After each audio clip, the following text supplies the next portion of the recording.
hari lalu, drone mata-mata asing ditembak jatuh di langit Jakarta oleh TNI. Dalam investigasi, drone mata-mata tersebut ternyata milik Israel. Saudara, kalau sebelumnya telah kita beritakan tentang operasi intelijen di negara Kesatuan Republik Indonesia, kini kita mengkerucutkan hingga ditemukannya dan ditangkapnya sejumlah AGK melakukan rencana untuk merusak tatanan strategi dan keamanan Indonesia. Hal ini dibuktikan oleh TNI. Karena itu, saudara, mari kita ikuti berita ini karena begitu penting untuk kita saksikan.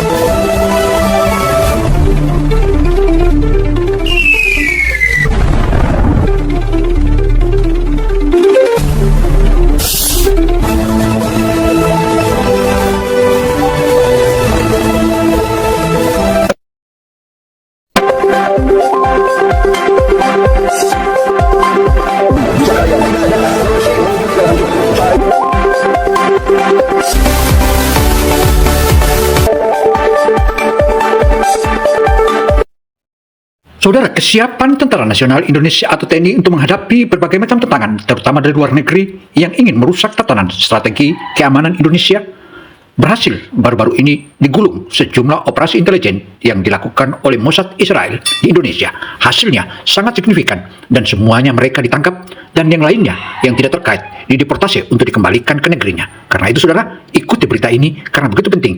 Karena pentingnya berita ini untuk kita mengetahui bagaimana keberhasilan TNI dalam menjalankan operasinya untuk menggagalkan operasi intelijen Mossad di Indonesia. Milik Israel. Insiden tersebut membuat hubungan antara Indonesia dan Israel meningkat tajam. Kementerian Imigrasi mencatat adanya ratusan warga Israel yang berada di dalam negeri, sebagian besar beraktivitas di Bali. Hal itu tidak menutup kemungkinan adanya intelijen Israel di Indonesia. Sebuah operasi besar sedang berlangsung. Ratusan personel gabungan dari BIN, Puspom TNI, dan Brimob dikerahkan secara senyap. Mereka bergerak dengan koordinasi tinggi, menutup seluruh jalur keluar masuk menuju kawasan Kuta, Seminyak, dan Canggu. Di bawah perintah langsung dari Jakarta, operasi ini memiliki satu tujuan: mengamankan seluruh warga Israel yang berada di wilayah Bali untuk diperiksa. Tidak ada kebocoran informasi, tidak ada peringatan. Semua berlangsung cepat, terukur, dan rahasia. Di Bandara Ngurah Rai, sejumlah pesawat militer milik Angkatan Udara sudah bersiap di landasan.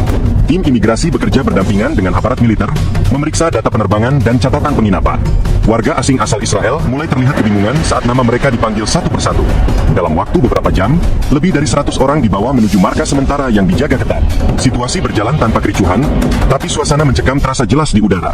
Sementara itu, di kawasan Villa Mewah Uluwatu dan Jimbaran, pasukan khusus dari Detasmen Intelijen Strategis TNI bergerak menyisir setiap bangunan yang diduga menjadi tempat persembunyian. Sejumlah orang mencoba melarikan diri melalui jalur pantai, namun langkah mereka dengan cepat dihentikan oleh pasukan laut yang sudah berjaga di garis pesisir. Operasi ini dirancang dengan tingkat kerahasiaan tertinggi sejak awal, mengikuti perintah Presiden untuk menegakkan kedaulatan tanpa kompromi. Beberapa warga Israel yang diamankan mencoba menolak, menunjukkan paspor dan berteriak menuntut penjelasan. Namun aparat tidak bergeming. Semua diarahkan ke kendaraan taktis, tanpa perlu banyak bicara. Saudara, digelarnya operasi senyap yang dilakukan oleh TNI Polri ini tentu saja merupakan menyangkut keamanan Indonesia karena terkait adanya drone mata-mata yang diduga milik Israel. Warga Israel yang ada di berbagai daerah di Indonesia, terutama di Bali, itu terpaksa ditangkap, dan bagi yang terkait dengan Mossad atau operasi intelijen, maka itu ditahan, namun yang tidak dikembalikan. Demikian paparan sejumlah pihak yang terkonfirmasi. Pemerintah Indonesia belum mengeluarkan pernyataan resmi. Namun Kementerian Luar Negeri menegaskan bahwa semua tindakan dilakukan dalam kerangka hukum internasional untuk melindungi kedaulatan negara. Dunia mulai menebak-nebak apa yang sebenarnya terjadi di balik operasi itu. Di Pusat Komando Operasi di Denpasar, sebuah ruangan berpendingin penuh dengan layar digital memperlihatkan peta Bali secara real-time.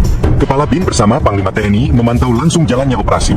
Mereka menerima laporan bahwa sebagian warga Israel membawa perangkat elektronik canggih, drone mini, laptop terenkripsi, dan alat komunikasi satelit yang belakangan diketahui identik dengan peralatan standar intelijen. Dalam salah satu villa di Canggu, pasukan menemukan sebuah ruang bawah tanah tersembunyi yang berisi perangkat pemancar sinyal. Dari hasil penyelidikan awal, alat itu ternyata digunakan untuk mengirimkan data ke server luar negeri. Para ahli siber Indonesia segera memblokir jalur transmisi tersebut. Bukti kuat mulai terkumpul, menegaskan bahwa aktivitas ini bukan sekadar wisata biasa, melainkan bagian dari operasi intelijen yang terencana. Di Jakarta, situasi menjadi sorotan penuh. Presiden menerima laporan langsung melalui saluran aman dan memerintahkan agar setiap temuan didokumentasikan rapi. Pemerintah menyiapkan konferensi pers besar untuk menjelaskan pada publik dan dunia internasional tentang pelanggaran serius ini. Di sisi lain, aparat masih merahasiakan identitas belasan warga Israel yang diduga terkait langsung dengan Mossad. Sore hari, puluhan bus yang membawa warga Israel menuju bandara militer berjalan dalam pengawalan ketat. Mereka yang tidak terbukti melakukan aktivitas mencurigakan akan segera dideportasi, sementara yang terindikasi terlibat jaringan intelijen akan ditahan untuk pemeriksaan lanjutan di Jakarta. Langit Bali sore itu tampak muram, seolah menyadari bahwa di balik keindahan pulau wisata itu sedang berlangsung babak baru dalam sejarah keamanan nasional Indonesia. Warga lokal menatap heran. Sebagian mengira ini hanya penggerbekan terhadap jaringan kriminal, namun informasi yang bocor sedikit demi sedikit membuat mereka sadar yang terjadi jauh lebih besar. Nama Mossad mulai beredar di antara bisik-bisik masyarakat, dan rasa ingin tahu bercampur bangga mulai tumbuh. Bangga karena TNI berani menghadapi kekuatan besar tanpa rasa gentar. Beberapa diplomat asing mencoba menghubungi pemerintah, meminta penjelasan atas operasi tersebut. Namun Kementerian Luar Negeri menolak memberikan detail. Kedaulatan kami bukan untuk diperdebatkan. Begitu bunyi pernyataan singkat yang dirilis malam itu. Suara tegas dari Jakarta menjadi pesan bahwa Indonesia tidak akan tunduk pada tekanan siapapun. Menjelang tengah malam, operasi dinyatakan berhasil. Sebanyak 213 warga Israel diamankan, dan 17 diantaranya resmi ditahan untuk penyelidikan mendalam karena keterkaitannya dengan aktivitas intelijen. Dalam ruangan berisi peta besar dan bendera merah putih yang berkibar di dinding, Panglima TNI berdiri tegap sambil berkata singkat kepada pasukannya, "Ini baru permulaan. Kedaulatan negara tidak untuk disusupi." Kalimat itu menggema, menjadi simbol dari tekad Indonesia menjaga kehormatannya di mata dunia. Saudara, Indonesia dalam menjaga kedaulatannya tidak ada tawar-menawar, apalagi mau didiskusikan dengan pihak-pihak lain ataupun pihak negara lain. Yang pasti adalah kedaulatan negara. Itu adalah hak sepenuhnya dari Negara Kesatuan Republik Indonesia atau pemerintah Indonesia. Karena itu, saudara, hasil penangkapan yang dilakukan itu merupakan adalah salah satu langkah untuk keamanan, stabilitas Negara Kesatuan Republik Indonesia, dan tidak ada satupun yang berani ganggu gugat, karena yang melanggar hukum, ia tetap melanggar dan dihukum. Presiden memanggil rapat terbatas tengah malam di Istana Bogor. Kepala BIN melaporkan bahwa mereka telah menelusuri jaringan ini sejak 2 tahun lalu, setelah ada pola penyusupan mencurigakan melalui visa wisata. Mereka bukan sekadar pelancong, tapi pengumpul data strategis. Target mereka antara lain adalah proyek pertahanan Indonesia, pabrik amunisi di Malang, dan instalasi radar angkatan udara di Biak. Semua bukti kini mulai tersambung. Kementerian Luar Negeri segera memanggil Duta Besar Israel di sebuah negara ketiga untuk memberikan klarifikasi, namun tak satupun pihak yang mau berkomentar. Di sisi lain, media internasional mulai meliput besar-besaran. Bali yang selama ini dikenal dengan kedamaian dan keramahan, kini berubah menjadi medan diplomatik yang tegang. Pemerintah Indonesia menegaskan sikapnya. Tidak ada toleransi terhadap kegiatan intelijen asing yang melanggar kedaulatan. Sementara itu, beberapa negara barat tampak canggung. Amerika Serikat dan sekutunya menahan diri untuk tidak memberikan pernyataan terbuka. Namun, jaringan komunikasi diplomatik menunjukkan tekanan halus terhadap Indonesia agar tidak mempermalukan Israel secara publik. Presiden menolak dengan tegas. Kedaulatan tidak bisa dinegosiasikan, katanya di depan kabinet dengan nada tegas yang menggema di ruang rapat. Di lapangan, tim investigasi menemukan hal yang lebih mengejutkan. Dari laptop dan dokumen yang disita, Mossad ternyata menjadikan Bali sebagai zona transit untuk operasi di Asia Tenggara. Beberapa nama pejabat lokal bahkan disebut dalam laporan transaksi keuangan mencurigakan. BIN segera melakukan pembersihan internal dan pemeriksaan lintas lembaga. Ini bukan hanya persoalan spionase, tapi sudah menyentuh ranah ekonomi dan politik dalam negeri. Di malam yang sama, beberapa pesawat charter asing terlihat meninggalkan Denpasar secara mendadak. Namun pihak otoritas bandara menahan 2 diantaranya setelah ditemukan daftar penumpang yang tak sesuai dengan data paspor. Saudara, operasi besar-besaran dengan kontra intelijen yang beroperasi di Indonesia ini tentu saja merupakan salah satu pertanda bahwa Indonesia bukan lagi Indonesia dulu. Saatnya Indonesia menunjukkan taringnya hingga membuat operasi ataupun tim-tim operasi intelijen yang bergerak dan yang melakukan rencana strategis di Indonesia sama dengan menghancurkan diri sendiri. Karena itu dengan adanya operasi kontra intelijen ini menunjukkan bahwa Indonesia betul-betul siap menghadapi semua tantangan. Dugaan sementara, mereka adalah bagian dari tim logistik intelijen yang mencoba melarikan diri. Bali, yang biasanya penuh tawa turis, kini dijaga ketat oleh pasukan gabungan TNI dan Polri di setiap jalur keluar masuk. Keesokan paginya, berita besar muncul di seluruh stasiun televisi nasional. Indonesia mendeportasi ratusan warga Israel, 14 diduga agen Mossad. Dalam siaran langsung, Menteri Koordinator Politik, Hukum, dan Keamanan menyatakan bahwa negara telah bertindak sesuai hukum internasional dan prinsip non-blok. Kita tidak mencari musuh, tapi kita tidak akan tunduk, ujarnya dengan nada tegas. Reaksi publik pun beragam. Sebagai lini massa, Tagar Indonesia berkedaulatan dan Bali aman menggema di mana-mana. Beberapa hari kemudian, Rusia muncul sebagai sekutu yang paling cepat merespons. Menteri Pertahanan Rusia menelepon langsung Menteri Pertahanan Indonesia dan menyampaikan kesiapan Moskow membantu segala kebutuhan pertahanan dan keamanan negeri ini, termasuk dalam hal kontraintelijen. Kremlin bahkan menawarkan pelatihan khusus untuk pasukan elit Indonesia guna menghadapi operasi spionase tingkat tinggi. Di Jakarta, tawaran itu disambut dengan antusias. Kedekatan diplomatik antara dua negara ini semakin kuat, terutama setelah Rusia secara terbuka mendukung langkah tegas Indonesia di forum internasional. Moskow bersama Jakarta dalam menjaga kedaulatan, ujar juru bicara Kementerian Luar Negeri Rusia di hadapan media. Pernyataan itu menjadi sinyal bahwa Indonesia kini memiliki sandaran strategis baru. Sementara dunia masih terkejut, Indonesia melangkah mantap. Puluhan pesawat militer Rusia mendarat di Halim dan Iswah Judi untuk latihan bersama, disusul delegasi tinggi yang membawa dokumen kerjasama militer rahasia. Di balik layar, satu pesan jelas mengalir di antara dua ibu kota itu, Jakarta tak sendiri lagi dalam menghadapi tekanan. Saudara, menariknya dalam persoalan ini adalah salah satu negara sahabat atau saudara jauh kita, Rusia, begitu melihat Indonesia dalam tekanan, maka mereka langsung datang menawarkan diri serta memberikan teknologi-teknologi serta membackup semua kekuatan yang saat ini dibutuhkan oleh Indonesia. Karena itu, saudara, berkiblatnya dan bersatunya Indonesia dan Rusia tentu saja merupakan salah satu kekuatan yang maha dahsyat dan tak bisa lagi dimain-mainkan oleh negara manapun, termasuk negara adidaya lainnya. Menyatunya Indonesia dan Rusia merupakan salah satu tamparan keras bagi negara-negara yang selalu doyan bikin atau mencari masalah di Indonesia.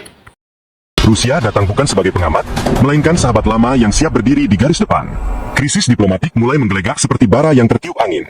Setelah pengumuman resmi Indonesia mengenai deportasi besar-besaran warga Israel, sejumlah kedutaan besar negara barat mulai menurunkan benderanya setengah tiang sebagai bentuk keprihatinan. Namun, di balik dinding kaca gedung-gedung itu, rapat-rapat darurat dilakukan hingga larut malam. Mereka tidak hanya membahas citra politik, tetapi juga kehilangan jaringan intelijen yang selama ini beroperasi melalui jalur wisata di Indonesia. Bali, yang selama ini dianggap tanah netral, kini berubah menjadi kuburan bagi operasi rahasia Mossad di Asia Tenggara. BIN dan Densus 88 terus menggali data dari belasan agen yang ditahan. Interogasi dilakukan di lokasi rahasia di bawah pengawasan langsung Panglima TNI dan Kepala BIN. Dari hasil pemeriksaan awal, muncul pengakuan mengejutkan, jaringan Mossad di Indonesia ternyata sudah tertanam sejak hampir 1 dekade lalu, dengan misi utama memantau pengembangan teknologi militer dan kerjasama strategis Indonesia-Rusia. Sebuah laporan elektronik yang berhasil didekripsi bahkan menunjukkan bahwa mereka telah mencoba menyusup ke proyek sistem pertahanan udara nasional. Di sela penyelidikan, Rusia kembali menunjukkan sikap persahabatan sejati. Delegasi keamanan Rusia tiba di Jakarta membawa sistem enkripsi militer canggih serta perangkat kontraintelijen generasi baru. Mereka bekerja sama dengan Komando Siber TNI untuk menutup semua kemungkinan kebocoran data. Moskow tidak akan membiarkan sekutu lamanya diserang dari bayang-bayang, ujar perwakilan Rusia dengan suara tenang namun berwibawa, disambut tepuk tangan para pejabat pertahanan Indonesia. Kementerian Pertahanan segera membentuk satuan gabungan baru bernama Satuan Siber Garuda, terdiri dari pasukan elit TNI dan ahli keamanan digital Rusia. Misinya hanya satu, memastikan Indonesia tidak lagi menjadi sasaran penyusupan intelijen asing. Latihan bersama dimulai di Malang, di bawah pengawasan langsung Letnan Jenderal dari Angkatan Darat dan Kolonel Teknis dari Moskow. Dalam waktu singkat, sistem keamanan siber nasional meningkat drastis, bahkan beberapa serangan digital dari luar negeri berhasil dipatahkan sebelum mencapai jaringan utama. Namun, situasi global semakin memanas. Israel secara diam-diam menekan beberapa negara ASEAN agar menjatuhkan sanksi diplomatik terhadap Indonesia. Upaya itu gagal total. Mayoritas negara di kawasan justru menilai langkah Indonesia sebagai tindakan sah menjaga kedaulatan. Malaysia dan Brunei bahkan menyatakan dukungan terbuka, sementara Vietnam dan Filipina memilih diam namun memperkuat kerjasama intelijen dengan Jakarta. Di tengah ketegangan tersebut, sebuah pesan misterius dikirim ke Kementerian Luar Negeri Indonesia melalui jalur diplomatik rahasia. Isinya pendek, Anda telah melukai kami. Kami akan kembali. Pesan itu diyakini berasal dari intelijen Israel, dikirim melalui negara ketiga. BIN segera meningkatkan pengamanan di seluruh fasilitas strategis, sementara TNI menempatkan pasukan tambahan di sejumlah pangkalan udara utama, termasuk di Natuna dan Biak. Di Bali sendiri, situasi masih tegang. Meskipun ratusan warga Israel telah dideportasi, beberapa di antaranya masih menjalani pemeriksaan intensif. Media asing mencoba meliput, namun pemerintah membatasi akses. Pulau itu kini menjadi zona tertutup untuk sementara. Di satu sisi, masyarakat setempat merasa lega, tetapi di sisi lain, sektor pariwisata terpukul. Pemerintah segera menyiapkan langkah pemulihan dengan menggandeng Rusia dan Tiongkok dalam proyek wisata baru berbasis keamanan digital dan pariwisata aman. Malam itu, di ruang bawah tanah markas BIN, Kepala Intelijen Nasional menatap layar besar yang menampilkan peta Asia Tenggara penuh titik merah, lokasi jaringan Mossad yang kini sedang diincar. Mereka tidak bekerja sendirian, katanya dengan nada berat. Laporan menunjukkan keterlibatan sejumlah perusahaan swasta yang digunakan sebagai kedok operasi logistik. Beberapa aset keuangan telah dibekukan, dan operasi besar-besaran masih terus berlangsung diam-diam. Saudara, tekanan asing terhadap Indonesia itu bukannya hanya baru sampai di situ saja, tetapi mereka melakukan tekanan-tekanan lain bahkan menyuruh kolega-kolega negara tetangga kita. Tetapi itu semua hanya sia-sia karena Indonesia sudah siap dan sangat siap, apalagi saat ini di backup oleh Rusia. Karena itu Rusia, Indonesia adalah satu, menyatunya Indonesia dan Rusia, maka hancurlah semua para penjahat yang coba mau merorong serta merusak stabilitas Indonesia. Indonesia menegaskan bahwa kerjasama itu bersifat defensif, bukan agresif. Beberapa hari kemudian, suasana di Bali mulai tenang. Tentara dan polisi perlahan ditarik dari area wisata, namun intelijen masih berjaga di setiap titik sensitif.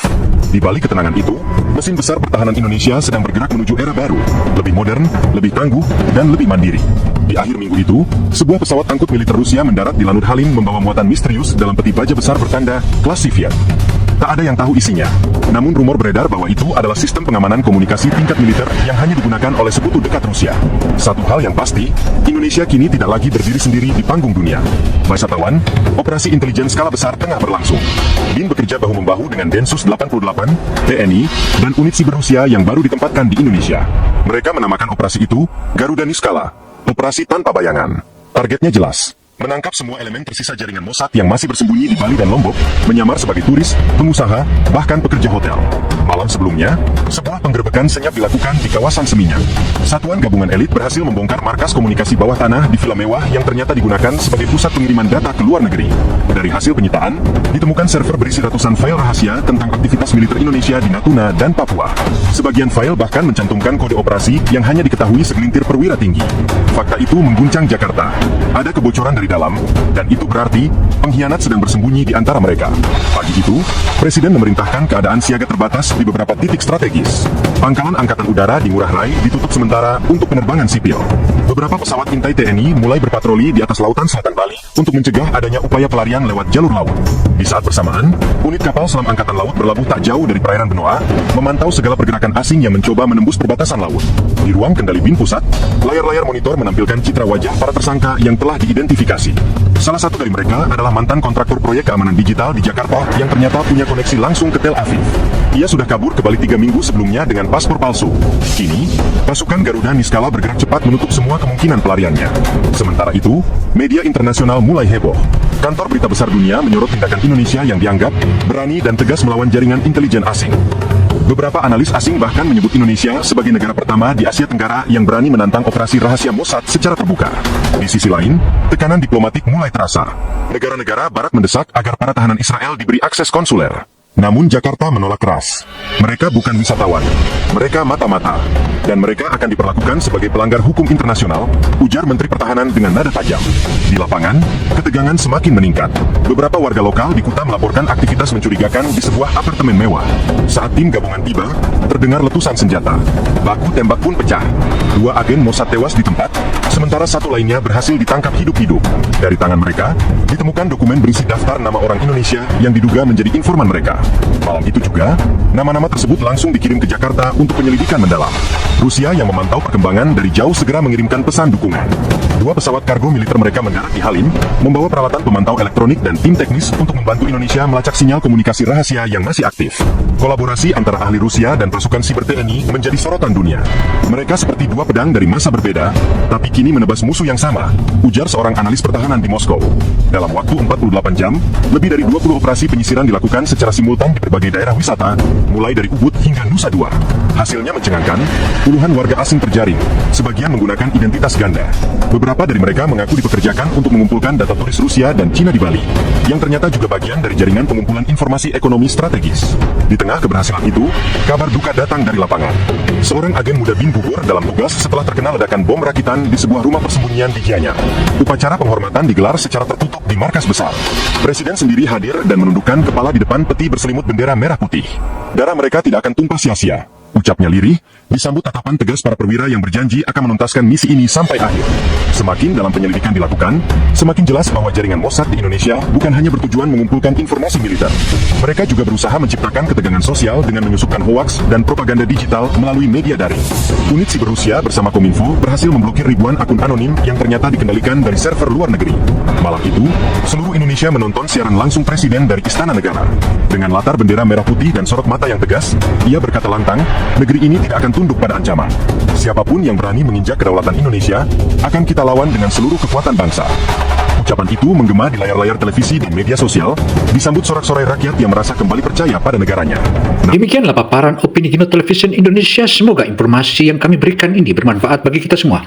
Karena tentu saja pemerintah Indonesia melalui Tentara Nasional Indonesia dan Badan Intelijen serta cybernya selalu siap untuk menghadapi tantangan dari manapun juga, apalagi saat ini sudah di-backup oleh Rusia. Karena itu saudara, hadirnya Indonesia di zaman Presiden Prabowo Subianto saat ini, jangan coba-coba kalian ganggu, karena dia jenderal perang dan siap untuk berhadapan dengan negara manapun jika saja mengganggu negara Kesatuan Republik Indonesia. Karena itu saudara, saya Kino Samsudin Misak melaporkan. Wassalamualaikum warahmatullahi wabarakatuh.